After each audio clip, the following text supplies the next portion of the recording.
today, and uh, I want to brag a little bit that Bob sent me a lot of industry-wide statistics, like who the largest franchisor in the world is and how many units Subway has versus McDonald's. Actually, surprisingly, Subway is bigger than McDonald's, a bit surprising. And the number one in, do you remember the number one, Bob, franchisor, number of franchises in the world? Was that 7-Eleven? 7-Eleven.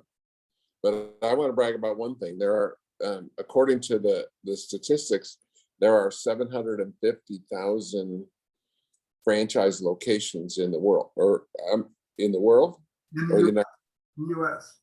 U.S. Okay, 750,000. And my companies that I founded started with Jackson Hewitt and Liberty, and now Loyalty, have 10,000 locations. So I founded one out of every 75 franchise locations in the country. So that's a pretty big number, and I'm pretty proud of that. But let's take it back to your career. Your career started in a very unusual way. What degree did you get? I got a degree in German systematic existential theology. Did you have to learn German to get that degree? I did not, because the word German is the applicable is process. Everything is process. It's all systematic. And so it had nothing to do with the country or the language, or it just had to do with process? It didn't, but the professors who educated me were all from the University of Tübingen in Germany, where all of the really forward thinkers in theology were at the time. A silly story. In German class, my German high school teacher he was from Germany, and about once every 2 months I would irritate him, and he'd say, "Hewitt, out of here." He didn't send me to the principal. He just sent me out of there and said, "Hewitt, out of here." Well, that's interesting. I had a German professor, a Benedictine monk, who taught French, and I took French, and I didn't do very well. And he would tell me to leave class, because he would say to people, he said one time, "I can see by the clock and where we're going that we're going to end this day with GAPA, and that's discouraging. So why don't we all just leave now?" Well, so did your other students appreciate that? They did. They did. They rewarded you with beers. Oh, nice. Yeah. So what was your first career? At 10 years of age, I was paid $1 a day to open and close the Catholic church we belonged to, and clean the votive lights out, look for bums who might be living in or sleeping in the restaurant, the church or the confessional, and then lay out the vestments for the priest's mass in the morning. So I got $1 a day for that at 10 years of age. So How about when you got out of college? I got a job teaching theology at a college in Florida for 4 years. And at some point you got into franchising. How did that happen? Well, I think you got into franchising when you were part of the Catholic Church, because the bishops are area developers, and originally the bishop and the pope were secular. They didn't have to be ordained because their job was to grow locations. And actually, Acts of the Apostles can be looked at as the expansion strategy for the early church, because in there it says, go to every town and preach the gospel and establish a church if they're responsive, and if they're not, shake the dust from your sandals and we'll backfill that market later. So does that make Jesus the first franchisor? It could. And his area and his disciples were area representatives? They were the area reps. Right. Absolutely, no question about it. So after you left the Catholic Church, how did you get involved with the non or the secular? Well, I was working for a bishop in Des Moines, Iowa. I was given the task to form the first adult learning center in the United States of America. And after that, the bishop was getting dementia and getting old toward death, as he put it to me. And he said, I have an obligation to help you get into secular world, because he said, you've got talents that can be used there.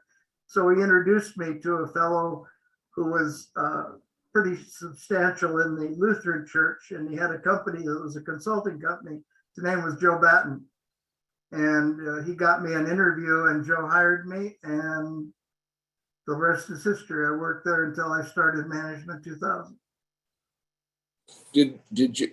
Joe's very famous in franchising. Did he write books? He did, but it's interesting that at that point we had companies that used franchising as a growth strategy. But the entire time I worked for him and for his company, we never used the term. It was very interesting. You never used the term franchise? No, we never did. And how large did he grow to be? Well, there were a couple of different divisions. The division I ran was a seminar division, and we trained 50,000 people a year and mailed 14 million brochures. So it was pretty astounding. Any given day of the week, we had 22 seminars being given. And we actually did more seminars annually than the American Management Association. And the other division actually got a lot of consulting business from the seminar, the people who attended our seminars. And so we had, and also had a media division that created films for training people in sales and motivation. And what was your job there? My job was to run the second division, the training division, the public seminars. And how many people reported to you? 35. And were there others that reported to them? Yes, absolutely. And so the total. I'm sorry, go ahead. Total department was how many? Well, 35 was the total department, but there were only a couple of people that reported to me, and then there were the minions. We had 22 trainers who were out in the world doing things. And so at some point you decided to start Management 2000. Why did you strike out on your own? Well, because Joe Batten, in which he wished he hadn't later, needed a new COO. And I said that I really thought that I should be able to do it because I knew the company, and all I needed was to attend a couple of courses I wanted to attend at Harvard. And he said, no, I'm going to bring a guy in that I have confidence in. And so he did. And this guy's name was also John. His last name was Wade. And I learned a lot of things from him to do and not to do. But the reason I left was he asked me if I would do research on finding a company, a front company that would be nonprofit, because we did all of our 14 million brochures with bulk rate, and nonprofit bulk rate was a 4-cent differential to profit bulk rate. And he said, if you can find me a company that will sponsor our programs, we'll split the 4 cents, 2 to them, 2 to us. And the savings was 2 cents on 14 million brochures. And I discovered that it was marginally legal, most likely illegal, and certainly unethical, and depending on your ethics, immoral. And so he said he was going to do it. And so I resigned. And I went into Joe Batten and I said, I've got to resign. He said, why? I said, because I'm being asked to do something that violates all of the values that you've taught me and you want us to live. And he said, what is it? And I told him, And I said, by the way, you never asked me to sign a non-compete. And so I have two customers in Houston, Texas, who have said that they will be customers of mine if I leave. And I said, here on a piece of paper is their name, address, and phone number in case you want to call them. But thank you for everything you've given me, and I love you, and I'm sorry this is happening. And he said, so did he, and we hugged up and had a few tears. And he said, by the way, I'm not going to call him, have a good time and be my friend. So, and the company went bankrupt in 5 years under the other guy's leadership, unfortunately. No surprise. Yeah, So you started, so you had two customers when you started? I did. And Cash flow. and what was your initial positioning? What were you offering? Well, what we were offering was we did planning on how to help those two clients grow their business, but we also immediately started seminars because that's the way you get new business.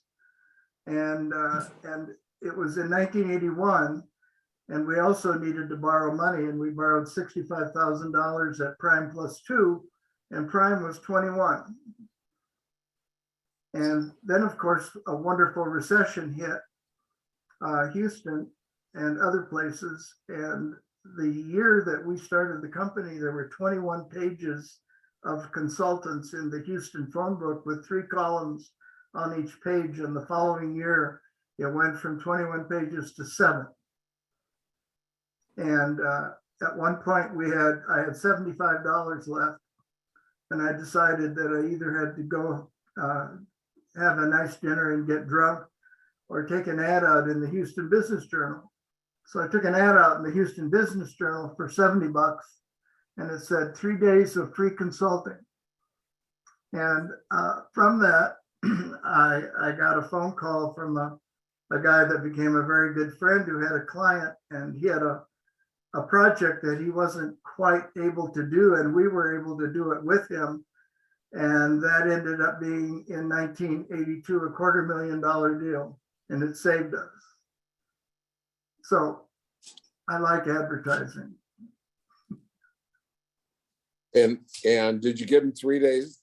Did it require you to give them 3 days of free consulting? Well, it did, but it turned out to be more than that because of the deal we got. But it was in August, and on my way to see him, my car broke down in August, and I had a suit and tie on. And so by the time I got to his office, I was drenched in perspiration, but it ended up okay. You know, I have a great, high quality, high integrity partner in my hockey team, and but he hates giving free away. And you know, last week there was a game on Wednesday night where the stadium holds 8,000 people, and there were less than 1,000 seats taken. And I just shudder at the 7,000 wasted seats opportunity. And so, but let's talk about some other examples of when someone gives something away for free, how you can profit from. What's, you know, the biggest one that I ever remember that littered the streets of this country the most, that's sort of that they were everywhere. And I'll give you one more clue, is that they were discs, they were computer discs, and they were free. Remember what company that was? I don't. It was AOL. Okay. Back in the AOL gave away, I guess they had a monthly fee or weekly fee, and they gave away discs of weeks of time.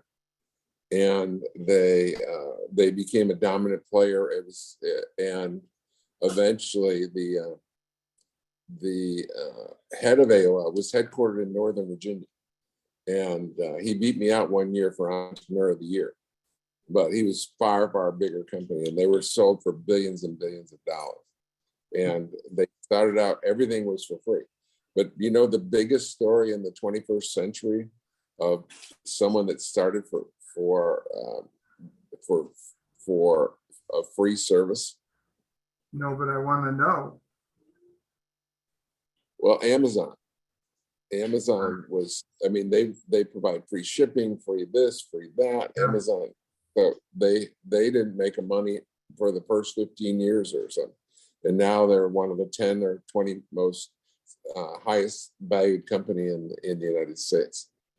And I remember that Bezos said one time to his shareholders, at least this is what I read, I think in the Wall Street Journal, when they asked him when he was going to make a profit. And he said, when I have enough customers who love us and can't live without us. And how much does Google charge us? How much does it cost to get on Google? Yeah, Right. They build a business on free. And again, one of the most top 50 or 100 most valued companies in the world. Yeah. And they did it for free. Yeah. And so that's a great strategy. And the wonderful thing is very few companies will do it. So it's a differentiator between great companies and ordinary companies. And we find that in the that I know. And we give back and do free returns for customers during slow periods, and it just has so many advantages. but So people, that was a great. and people who listen to you find it very difficult to do that, most of them. So you hit on something that the word free is so much more impressive than $50 off or 50% off or some discount. The free is attention getting. Yeah, And sure. the toughest thing that I found with free is people don't believe it's really free. I know. So they have to fight that. So that last $75, $70 ad said 3 days of free consulting turned into a $250,000 consulting agreement. Yes. And then did you keep running the same ad, or when after you got $250,000, did you say, well, I don't need to offer that anymore? Well, after that, because that was my first introduction to franchising as a growth strategy, linking that word franchising, because the fellow who took advantage of the 3 days for which we became partners, what we did was we started doing seminars, and our first seminar, and I still have the embarrassment of seeing the brochure we had, was how to close more franchise sales.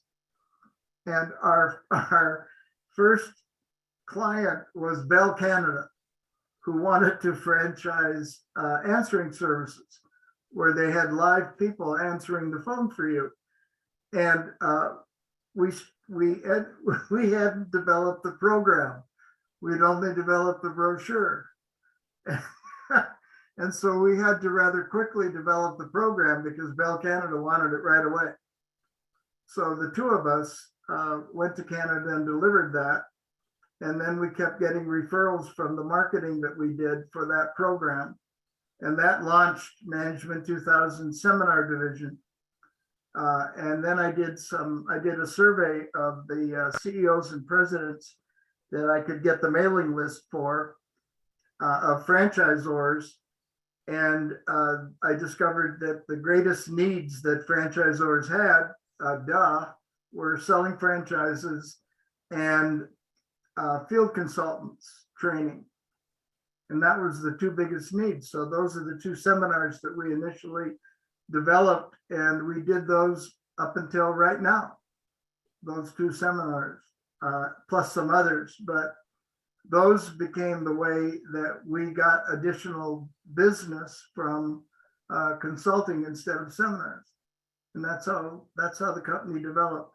And in the beginning, we then got associated with Bill Cherkasky, who ran the IFA at that time. And we started doing seminars, and Bill came to us and said, our members are going to your public seminars and they're getting more value out of the ones that you're giving than the ones we're giving. So why don't you come and do them for the IFA? And he said, as a matter of fact, I want to make you the head of education for the IFA. And he said, I'll give you a business card, but you're not going to get any money. What you'll get is a bite of the second apple. Said the first bite is the one that we get when you give seminars under our auspices. And the second bite is the consulting engagements you get, because I don't want any of that money. You can have it all. So we did that for, I don't know, 10 or 11 or 12 years. And then we stopped doing it with the IFA and for various reasons and did it back on our own. That's how we got launched. Now, how much were you paid when you did the seminar for the IFA? Nothing. So back to free again. Expenses. Right. So again, a great way to start a business and prove yourself. If you really have the best in class, Yeah, if you're the best of the, you just need to get the word out. correct. You can't get a referral until you have a customer, Absolutely. until someone's experienced it. So the more people that experience it, the quicker you grow. You're typically you are highly likely to be successful if you're best in class. Yeah. But you need to get enough customers to be successful, and that's one of the ways to do it. So you were the head of educate. Was that a title that you had? I do. I still have the business card.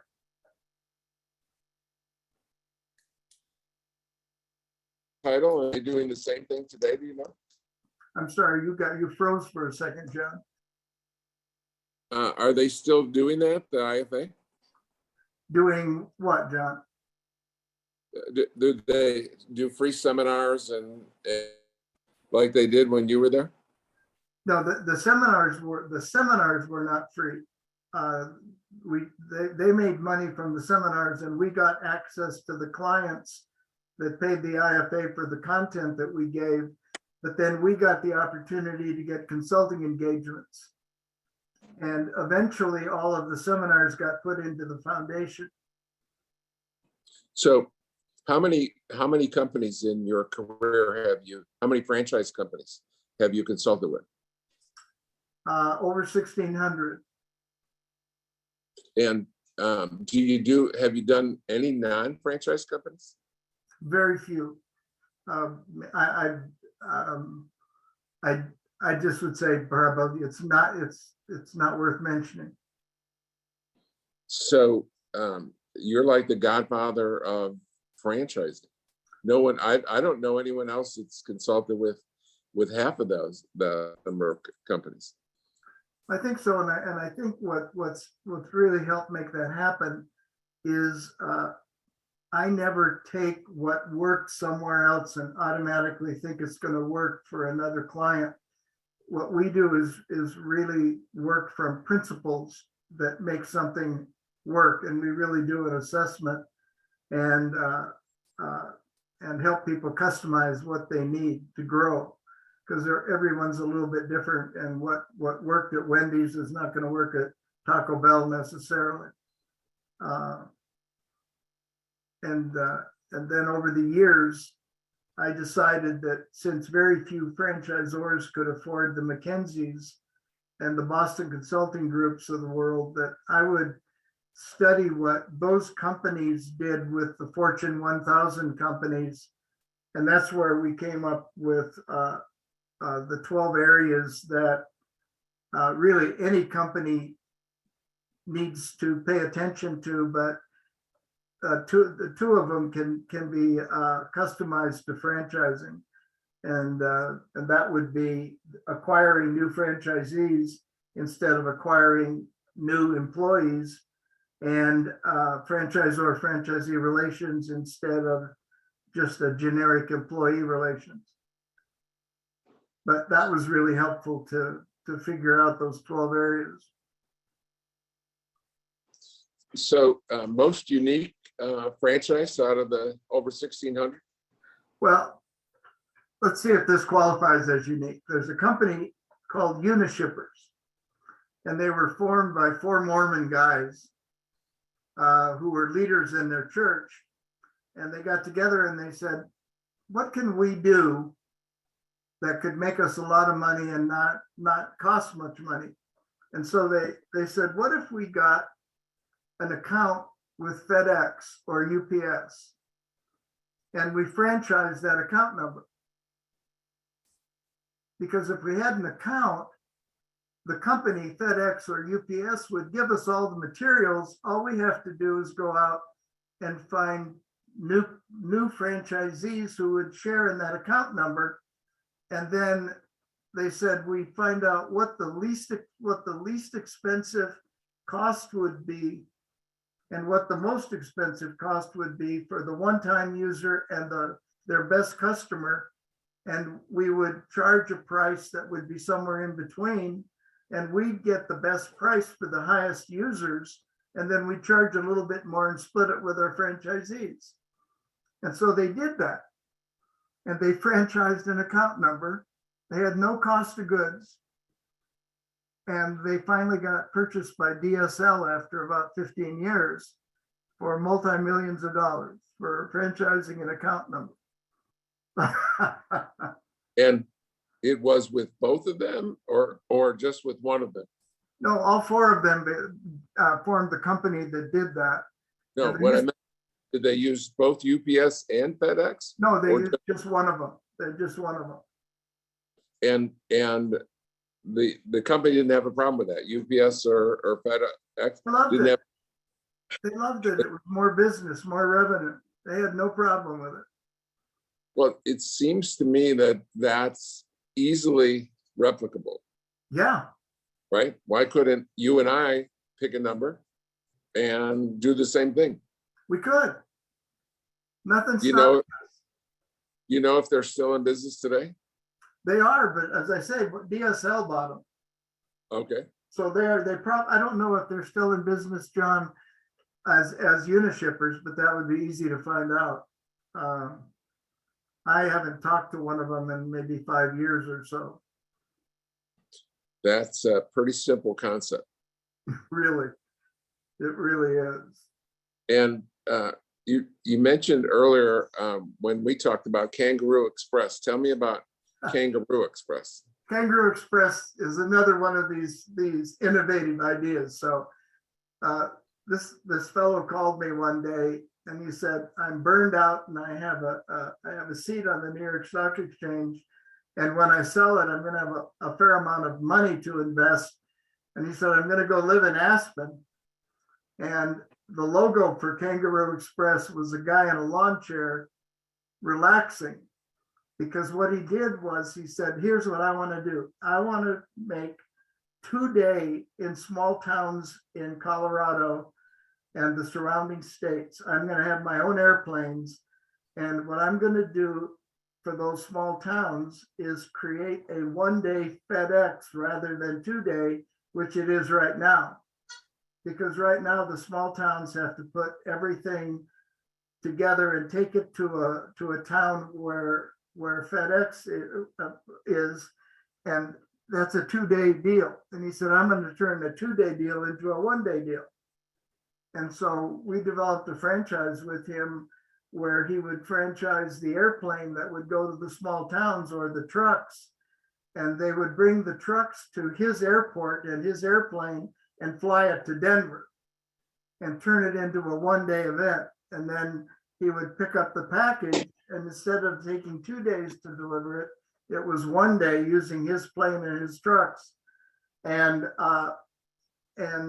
so he did that. And the great value in that, of course, for the most part, is doctors and lawyers and hospitals who needed things in 1 day. And so FedEx bought him out. Most people at the end of the day get bought out. Yeah. And they said that was his strategy all along, was to have FedEx buy him out.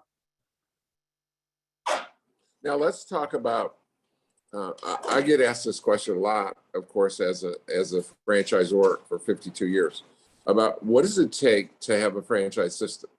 Or for example, a company is successful, they have their mom and pop location, or they have 1, 2, 5, 10 locations.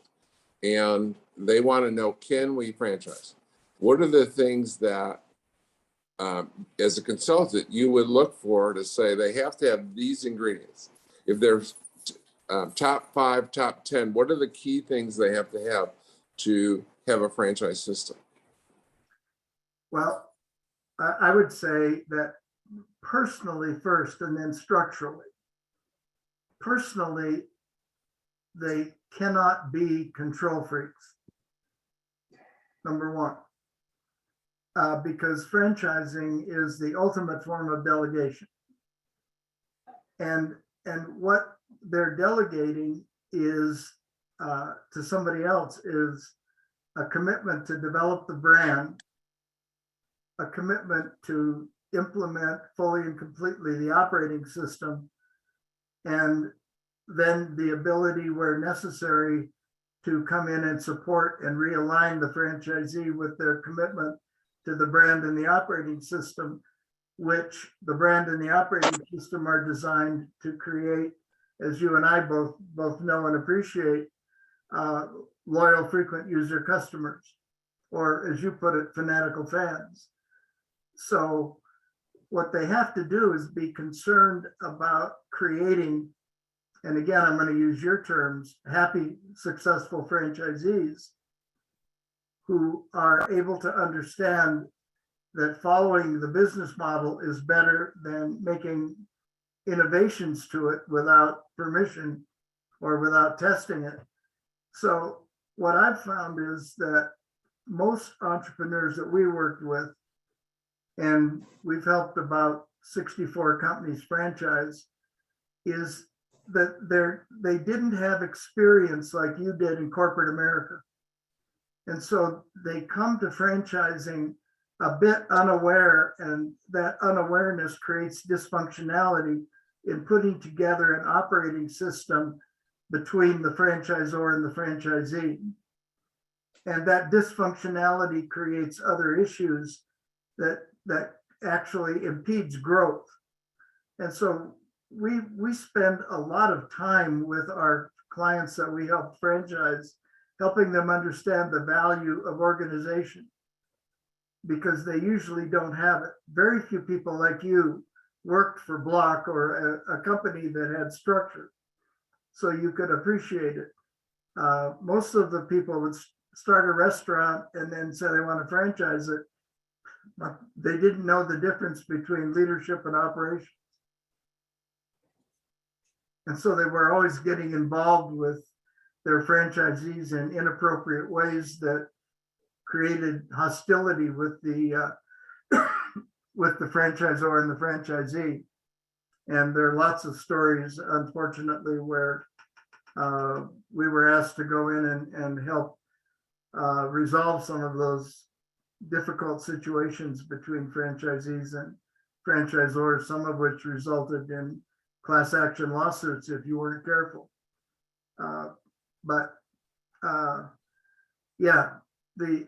My feeling is that most franchise companies don't grow because of the unintended consequences of leaders in franchising who aren't prepared to lead, because they just don't know what they don't know. So I have 3 so far. Not control freaks. They have to believe in happy, successful franchisees, and the operating system between the franchisor and franchisee. And if they are inclined to do so, because most aren't, they need to have a mission and core values that people live, that create the culture around the brand and the operating system. So you've always got the mechanics and dynamics of a system, and most people franchise the mechanics and not the dynamics. We have run into only one company that put a requirement in the franchise agreement to do best efforts in living the mission and the core values of the company. So one of the things I tell people is they need a replicable system. Mm-hmm. That and what I found is in bringing in 5,000 groups, franchisees, that you don't get all superstars. No. Everyone would love to get a superstar. I mean, everyone loves the the franchisee that's just spectacular. But at the end of the day, you get average, typically average, or not your superstars. So you have to have a system that works for everyone. Yes, you do. Absolutely. Go ahead. It reminds me of a little bit, and this is an exaggeration, but it's sort of like this. There was a general. Have you ever heard the Major Brown story? No. And I'll pretend it was Ulysses S. Grant, and he had a Major Brown, and Major Brown was simply the dumbest man in the army, and so the other officers would say to Grant, he'd say, "Well, why do you keep him? He's dumber than dirt. He's the dumbest guy in the whole army." And Grant said, because communication is so important that I know that if I give an order to Major Brown and he understands it, that everyone's going to understand it. So you have to have a system that doesn't require the franchisee to be a superstar. Yeah. There's only typically there, from my experience, and there's only not 10%, maybe only 5% of franchisees are superstars. And at the end, you have 5 or 10% that are poor and shouldn't have been a franchise, and you have 5 or 10% that are fantastic, and then everyone else in the middle. And you have to have a system that is capable of that. The last one I would say is that you have to have a differentiator, because you have to have a reason you're going to beat the competitor. I mean, McDonald's you have to, if you're going to compete with McDonald's, you have to do something different. So Burger King, what do they do different? Well, certainly one of the things, they have a Whopper, right? And so the key to do you agree with that a franchise system, you need to be a differentiator? I do, and I've always been intrigued by that point when you make it, because I think most people don't understand what a differentiator is. I think they'd like to, but I don't think they do understand it. When you talk about it and you ask people what a differentiator is, you don't get a lot of quick responses to it. And I get a typical response, which is not what I'm looking for. And they'll say, "Oh, we offer better service." Well, I've been in tax business for over 50 years. So if we went today to the CEO of H&R Block and said, "Who offers the best service?" he'd say H&R Block. And if we went to ATAX, who offers the best service? They'd say ATAX. If we went to Jackson Hewitt, who offers the best service? No, it has to be a clear differentiator that you can point to and say, this is black and white. And one of the things, for example, that is clear is there are, in the tax business, there's 4 very busy days or 4 busy weeks during the tax season where we do more than half our business. In a 15-week tax season, there's 4 weeks where we do about 2/3 of our business. And so we expand our hours during that time period. And so we have more hours than our competitors. We're open more hours. So there was a famous book, and maybe you'll know it, but it was not a franchise book, but of a Dallas car dealer who he went to his customers and he said, "How can we improve?" And they said, "Expand your service hours." So his service department was open typically, like they all are, 8 to 5, Monday through Friday. And so, or Monday through Saturday. And so he added one evening. And he went back to them and said, 6 months later, "How can we improve our service?" They said, "Expand your service hours." So now he went to 3 evenings a week. And then they said, he went back to them again and said, how can we improve our service to you, or improve our support? And they kept saying for about 4 or 5 times, it was increase your hours, increase your hours, increase your hours. And he became the #1 car dealer in all of Dallas, #1 sales in all of Dallas. And it wasn't adjusting the sales department, it was adjusting the service department and just expanding hours. So that was a differentiator for him that made him #1. And interesting, if you read the book, that 2 other auto dealers began to copy it, and they added more hours. They never went as many hours as he did, but they were now the #1, 2, and 3 largest auto dealers in all of Dallas. And this happened in the 60s or 70s, long ago. But again, it's a clear differentiator. And so you have to be able to say objectively, your competition can't argue with the fact that you have more hours. They can argue all day long whether you offer better service or not. And that was Sewell Cadillac, right? I don't remember. I don't know. I remember the name of the dealer. I read that book. I think it was Sewell Cadillac, because because he also came up with the real term lifetime value of a customer. And he said that back in that time, because you're right, it was in the 60s, that the average customer bought about $500,000 worth of cars from him.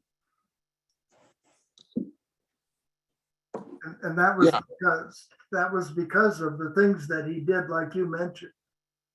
Yeah, let's talk about the diseases of management, because and you can talk about that one first. That what I've seen, and again, I brought in 5,000 franchisees, so I've seen anywhere from incredible great managers to incredibly horrible managers. And one thing that I've seen in the below average management is they are totally short-term oriented, and the concept of lifetime value of a customer is meaningless to them. I mean, they just don't get it. So talk about that. Talk about what's the difference between the customer comes in today and the fee he pays today versus the lifetime value of that customer. Well, it's interesting you bring that up, because that concept started with Harvard research in around the early 90s. And what happened was Harvard came up with what's now called the balanced scorecard, where you took the traditional metrics of a business, which were all around money and expenses versus revenue, and started to say that really the 7 most important metrics on the balance, the new balance side, were the number of new customers you got, the retention of new customers, the retention of existing customers, the frequency with which they bought, the turnover of employees, and employee satisfaction.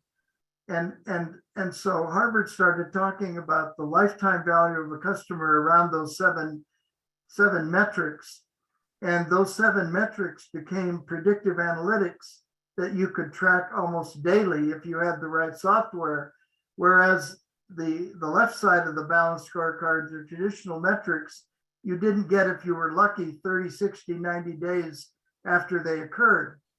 And so that awareness of the lifetime value of a customer around tracking customer and employee metrics for the last 25 years has really changed companies that embraced it. And the Gallup organization took the initial research from Harvard and developed what they called the 11 ways that you can tell if there's a great place to work, and the 10 ways you can tell if there's a great place to spend money.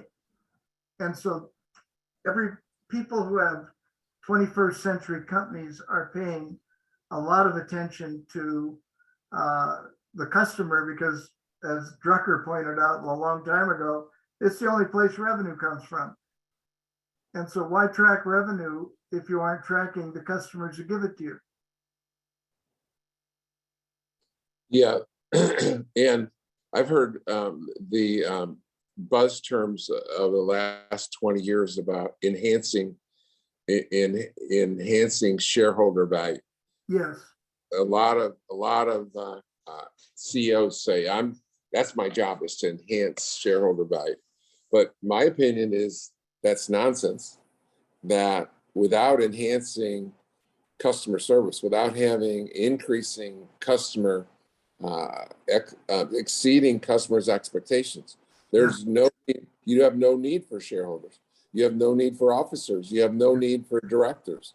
yeah, So enhancing shareholder value is just a subset of exceeding customers' expectations. yeah. It absolutely. I couldn't. I mean, it's and anybody who doesn't agree with that is just living in the 20th century instead of the 21st century. But why don't people focus on it? Is the point? Exactly. And it's not, the word isn't spread. I'm not sure about that. You consulted with many companies. You tell me the answer to that. Why isn't that a more common understanding of CEOs? There's uh, a mental block in people to learning a new way to be successful. Why that is has got to be because they're comfortable and satisfied where they are. Because as you and I both know, comfort is the enemy of change. And that's just the way it is. And part of your superstars are that they're not comfortable with where they are with their personal goals. That franchising attracts people who aren't highly motivated for the most part, and that's okay if you just know that's going to happen. And I think it's certainly in all the companies we've worked for, to get that middle franchisee group to have higher personal goals that are dependent on the growth of their business to be achieved is a challenge that sometimes is just not able to happen because people are too comfortable and they're too satisfied. We're spoiled, I think. So not understanding the long-term and the lifetime customer value is one thing. What other negatives did you see in management, and what other major diseases? I think it's I think becoming Mr. and Miss Know-it-all, where you don't teach people to think, you just teach people to do it, and you become the answer machine for everything, and people stop thinking for themselves, and that's just the death of any organization. So that's one. You got another one? I think also not understanding delegation, where you have to let go. I think letting go is one of the hardest things for the person who started a franchise company to do. Yeah, in delegation, great leaders are often great at a lot of things. Yes. They've had significant success in their life, and they're better at most things than most of their staff. I mean, in a company, who should care most about the customer, and who should be the most fanatic? Is it the frontline employee or the CEO? Who should set the standard for fanaticism of exceeding customers' expectations? Hmm.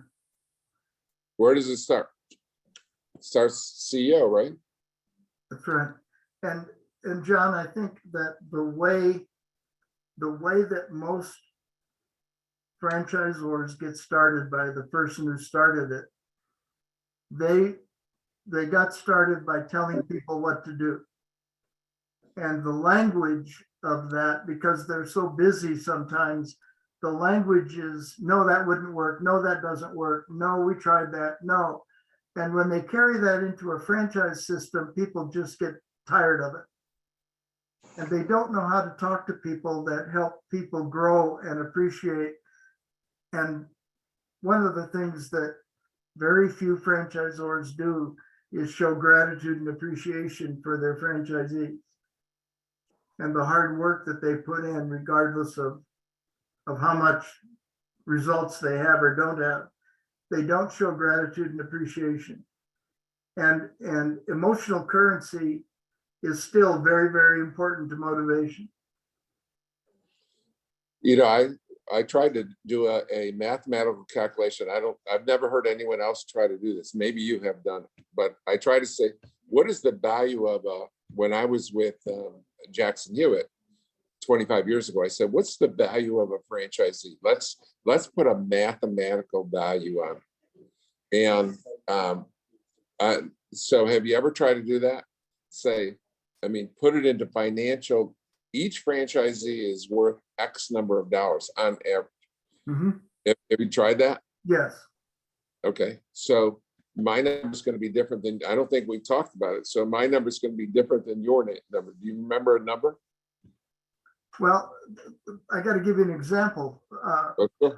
And when we did work with Brinker and one of their brands, Fridays, and what they wanted us to do was to calculate the profit per employee versus the profit per franchisee. And the profit per franchisee at that time was a little over $125,000 a year per employee in the franchise department. Generated that profit per employee, not per franchisee. And in the company operation, it was less than $2,000 because of the infrastructure difference. And so in calculating the value of a franchisee, again, you have to, what I've always done is create the lifetime value of that franchisee, not just their value in a given year, but what value do they create? Because the more of them we have, the more value the franchise itself has. So my number would have to depend, John, on the franchise system and the revenue that generated in royalties and how much of that the franchisor dropped to the bottom line. Yeah, I agree. It has to be different based on if the average revenue of franchisee in one system is 5 million and another system is 500,000, then obviously the value is significantly different in the two chains. So any last words, Bob? Gosh, no. I just say, if you haven't done so, Reed, I compete. Well, thank you. And it's been a great time and appreciate you being on. And everyone have a wonderful day. Thank you, Bob. You bet.